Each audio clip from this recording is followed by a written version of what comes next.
June 12, 1945, Aachen, Germany. The city was a cemetery of stone.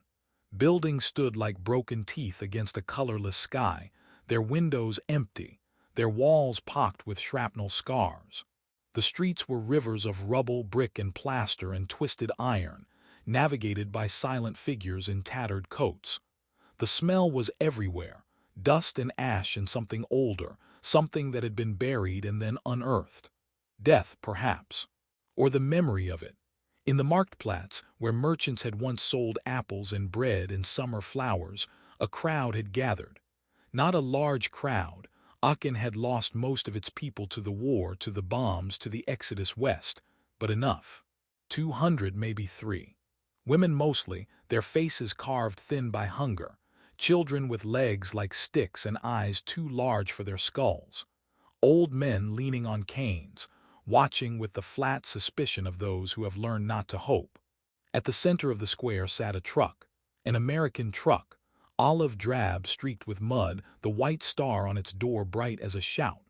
Soldiers stood beside it, young men in pressed uniforms, rifles slung loose across their backs, cigarettes tucked behind their ears.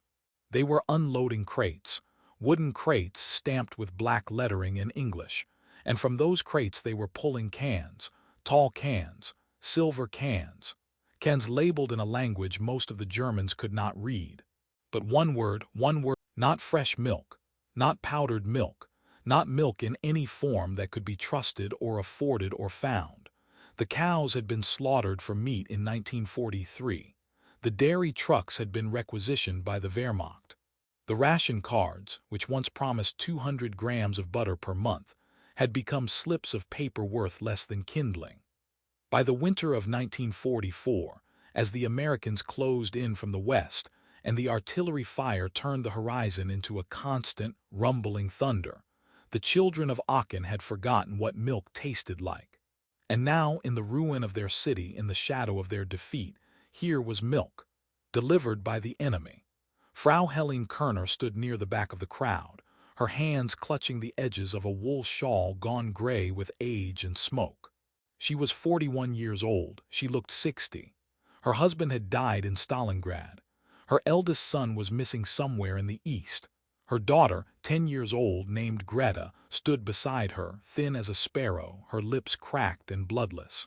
Helene watched the American soldiers lift the cans from the crates with a kind of eerie calm, as if this were routine. As if feeding a conquered people were no different than unloading ammunition or setting up a field hospital. One of the soldiers, a boy really, no older than 20, smiled at the crowd. He waved. No one waved back. Helene felt something tighten in her throat, not gratitude, not yet, something closer to confusion, to disbelief. Why? That was the question no one dared to ask aloud. Why would they feed us? Germany had not fed its enemies. This was a fact understood by every man, woman, and child who had lived through the Reich. When the Wehrmacht rolled into Poland, into France, into Russia, they took. They seized grain and livestock and land. They requisitioned food from occupied towns and sent it back to Berlin, to Munich, to feed the soldiers and the factories and the Führer's vision of a 1,000-year Reich. In the east, in Ukraine and Belarus, German forces implemented Hungerplan *, the Hunger Plan, a deliberate strategy to starve millions of Soviet civilians in order to free up resources for the Reich.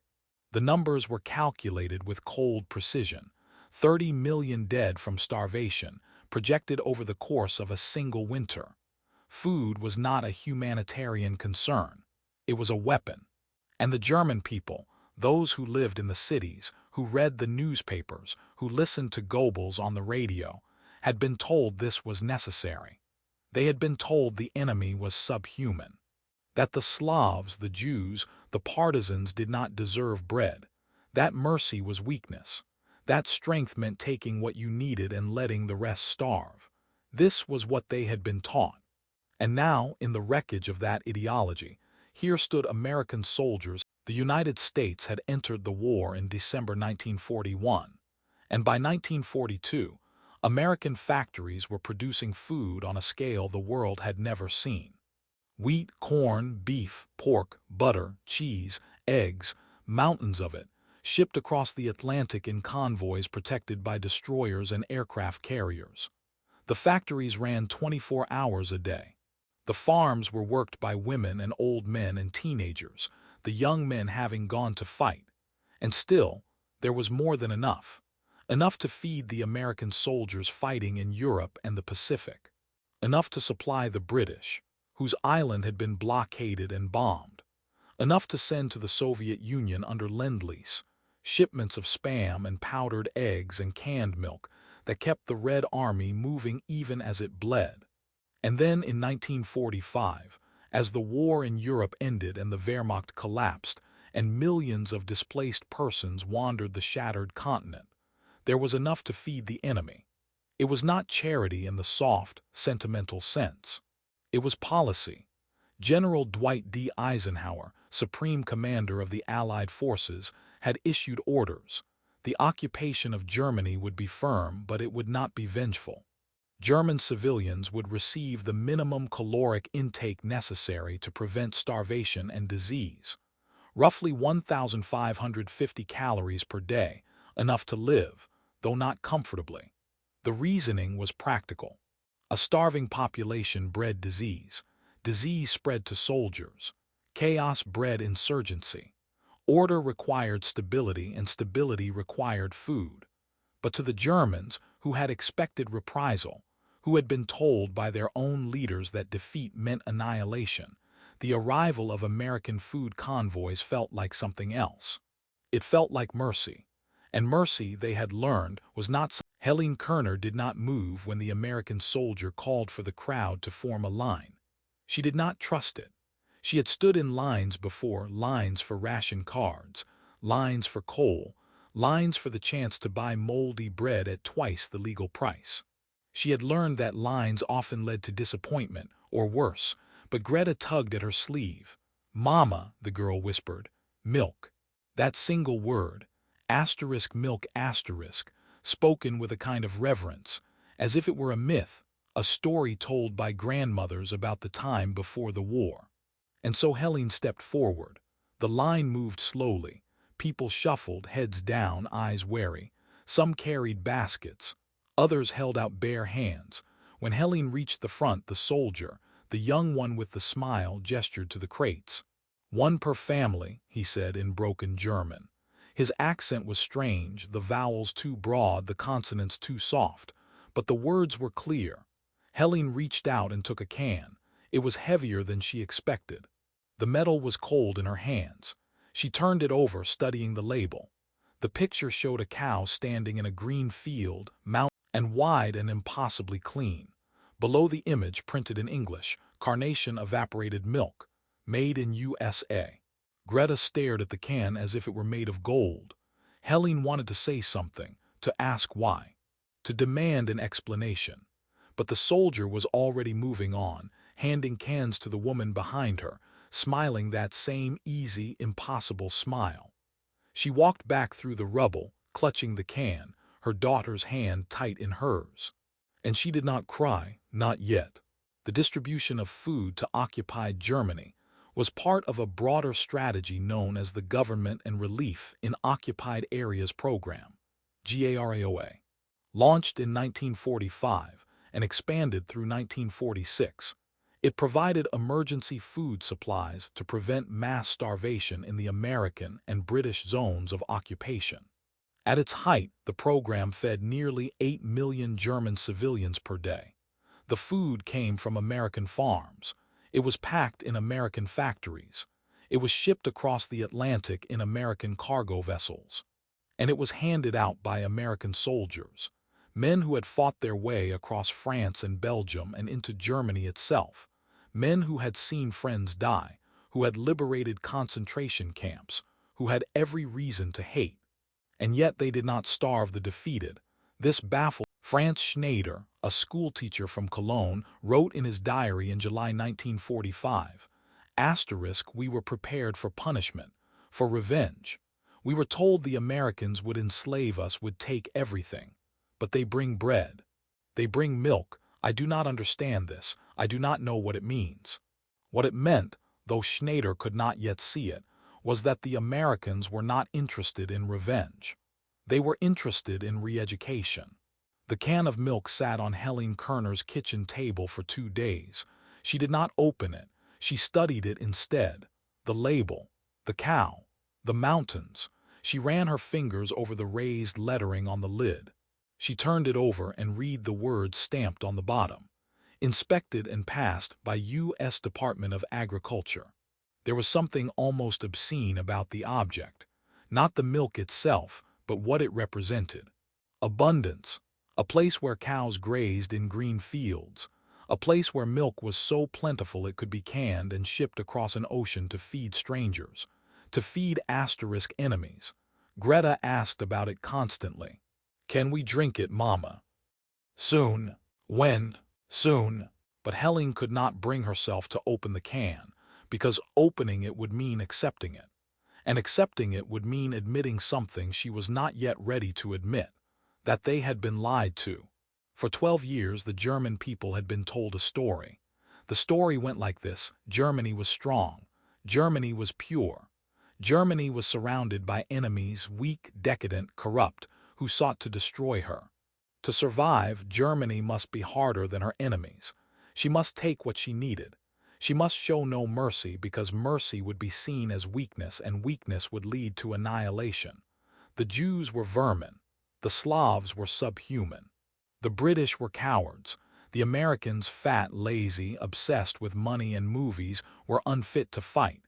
This was what Goebbels had said, what the newspapers had printed, what the teachers had taught in schools, what the priests had whispered from pulpits, or else remained silent. And the people, some by belief, some by fear, some by exhaustion, had accepted the story.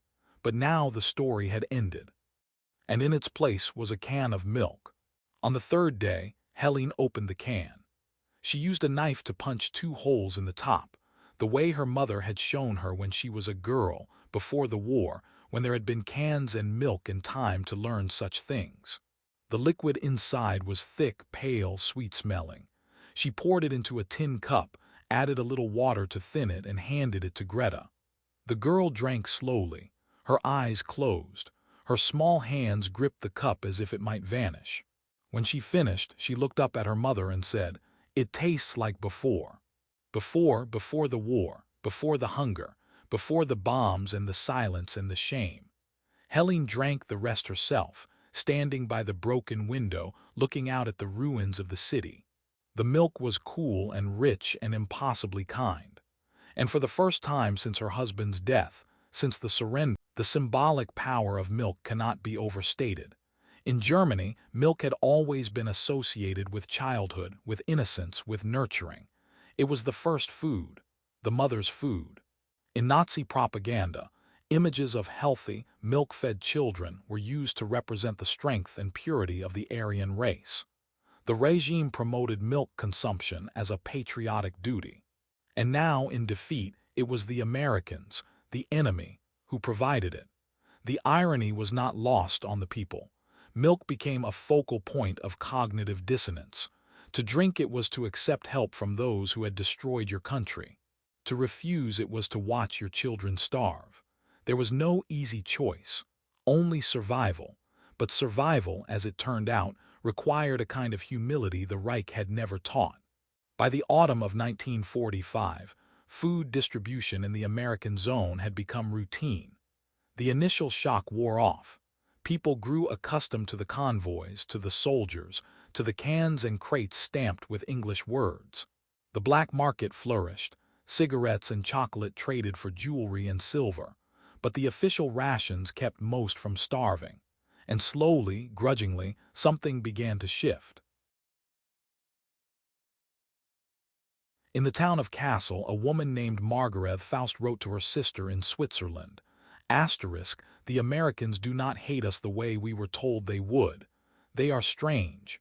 They smile too much. They waste food, but they do not kill. They do not take. I think perhaps we did not understand them. In Hamburg, a former Wehrmacht officer named Klaus Zimmermann, who had fought in Normandy and been captured near Aachen, watched American soldiers hand out milk to children in a refugee camp. He later wrote, "I realized then that we had fought a different war than they did. We fought to dominate. They fought to return home. And when they won, they brought that home with them." Home. That was the word that appeared again and again in the diaries and letters of the time. The Americans carried home with them, not as a place, but as an idea that abundance was normal, that waste was acceptable, that mercy was strength. And for a people who had been taught the opposite, who had been told that strength meant cruelty, that mercy was weakness, that the world was a zero-sum game of conquest or annihilation, the cognitive dissonance was profound. In 1946, the United States launched the Marshall Plan, a massive economic aid program designed to rebuild Western Europe. Over the next 4 years, the U.S. would send more than $13 billion in food, machinery, and financial assistance to 16 countries, including West Germany. The milk cans of 1945 were only the beginning. American grain rebuilt German bakeries. American steel rebuilt German factories. American dollars rebuilt German cities. It was a radical idea. Historically, the victors took. The Romans took. The Mongols took. The British took. Even the Germans, in their brief, terrible moment of conquest, had taken, but the Americans gave. And in giving, they won something more valuable than territory or resources. They won the future. Helene Kerner lived until 1983. She never left Aachen. She watched the city rise from the rubble, new buildings, new streets, new lives built on the bones of the old. She watched her daughter grow, marry, have children of her own. In her later years, when visitors asked her about the war, she would tell them about the milk. She would describe the can, the cow, the mountains, the English words she could not read. She would describe the weight of it in her hands, the coldness of the metal, the taste of the milk when she finally opened it. And she would say always the same thing. "I did not understand it then. I thought perhaps it was a trick, a way to make us compliant. But it was not a trick. It was simply what they were. They were a people who believed that." She would pause then, looking out the window at the rebuilt city, at the bright streets and the children laughing in the square. "And that," she would say quietly, "is why they won. Not because they were stronger, but because they were kinder." There is a photograph taken in August 1945 that hangs in the archives of the United States Holocaust Memorial Museum. It shows an American soldier, a private, his name unrecorded, kneeling in a cobblestone street in Munich. In his hands he holds a can of milk. In front of him, sitting on the curb, is a German child, a boy, perhaps 6 years old, barefoot, his ribs visible through his shirt. The soldier is opening the can. The boy is watching, not with joy, not with gratitude, but with a kind of stunned disbelief. Behind them the city is rubble. The sky is gray. The world is broken. But in that moment, in the space between the soldier and the boy, between the victor and the defeated, there is something else. There is a choice. The choice to feed rather than starve, to build rather than destroy, to offer milk, not because it was required, not because it was easy, but because it was right. And that choice, that small, quiet, impossible choice, changed everything. The Germans had expected reprisal. They had prepared for vengeance. They had been told that defeat meant the end. But the Americans brought milk. And in that milk, thick, cool, impossibly sweet, was a message more powerful than any bomb, any speech, any declaration of victory. The message was this: you are not beyond saving, not beyond redemption, not beyond rebuilding, not beyond the reach of a mercy you did not earn and cannot repay. And that message, delivered in 1,000,000 silver cans across a shattered continent, became the foundation of a new world. A world where enemies could become allies, where the defeated could be rebuilt, where the future was not written in blood, but in generosity. It was not a perfect world. It was not a sinless world. But it was a world where a child in a ruined city could drink milk given by a soldier from a country an ocean away. And that perhaps is the only victory that matters. The victory of the possible over the unthinkable. The victory of mercy over vengeance. The victory of a single can of milk, heavy in the hands, cold in the heat, sweet on